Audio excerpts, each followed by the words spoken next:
YCP పాలనలో రాష్ట్రాభివృద్ధి వెనక్కి వెళ్లిందని deputy CM Pawan Kalyan అన్నారు. రాష్ట్ర పాలనను సీఎం చంద్రబాబు గాడిలో పెట్టేందుకు ప్రయత్నిస్తున్నారని తెలిపారు. కూటమి 150 రోజుల పాలన ఏపీ ప్రజల భవిష్యత్తు పట్ల నమ్మకాన్నిచ్చిందని తెలిపారు. ఏపీ ఆర్థిక వ్యవస్థను $1 ట్రిలియన్ కు తీర్చిదిద్దామని పవన్ కళ్యాణ్ స్పష్టం చేశారు. ప్రతి నెల 1వ తారీఖునే ప్రభుత్వ ఉద్యోగులకు జీతాలు చెల్లిస్తున్నట్టుగా చెప్పారు. సోషల్ మీడియాలో పోస్టులు పెట్టే వారిపై కఠినమైన చర్యలు ఉంటాయని స్పష్టం చేశారు. ఐదేళ్లు కాదు, చంద్రబాబు దశాబ్ద కాలం పాటు ఏపీకి ముఖ్యమంత్రిగా ఉండాలని డిప్యూటీ సీఎం పవన్ కళ్యాణ్ కోరారు. అనుభవం గల ఒక పాలసీ మేకర్ ముఖ్యమంత్రి, ఆయన్ని కూడా ఇబ్బందులు పెట్టి ఆ రోజు జైల్లో పెట్టినా, ఆయన్ని ఎన్ని రకాలుగా పెట్టినా ఒకటే అనుకున్నాం, ఇలాంటి వారసత్వంగా వచ్చిన సమస్యలను మనం ఎలా అధిగమించగలం అని. ఈ రోజున 150 రోజుల పాలనలో ముఖ్యమంత్రిగా చెప్పింది, గౌరవ ముఖ్యమంత్రిగా చెప్పింది చాలా ఉత్సాహం ఇచ్చింది, ఉత్సాహాన్ని నింపింది, భవిష్యత్తు పట్ల విశ్వాసాన్ని తీసుకొచ్చింది. సో మనస్ఫూర్తిగా వారికి నా ధన్యవాదాలు తెలియజేస్తున్నాను.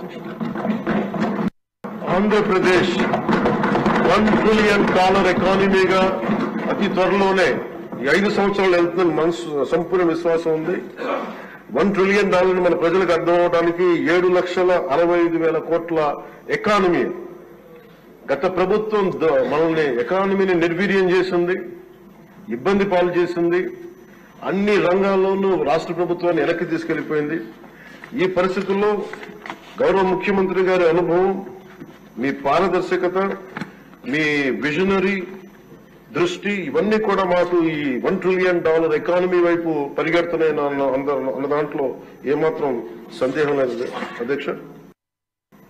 ఏదైనా సరే నెల మొదటి రోజున ఉద్యోగాలు మనకి జీతాలు వస్తాయనేది మాకు చిన్నప్పటి నుంచి అలవాటు. అలాంటిది గత ప్రభుత్వ కాలంలో ఏనాడు 1వ తారీఖున జీతాలు పడలేదు, 1వ తారీఖున ఏవి పడలేదు. అలాంటిది 1వ తారీఖున ప్రభుత్వ ఉద్యోగులందరికీ టెన్షన్గా ఆ జీతాలు పట్ల మనస్ఫూర్తిగా ముఖ్యమంత్రి గారికి అభినందనలు తెలియజేస్తాం. మేము ఆయన ఏ కళ అయితే కన్నారో ఆ కళ నెరవేర్చడానికి, పూర్తి చేయడానికి మేమందరం సంసిద్ధంగా ఉన్నామని తెలియజేసుకుంటూ, మీరు 5 సంవత్సరాలు కాదు గౌరవ ముఖ్యమంత్రి గారు తెలియజేస్తున్న అధ్యక్ష, మీరు ఇంకొక దశాబ్దం కూడా ఈ రాష్ట్రానికి ముఖ్యమంత్రిగా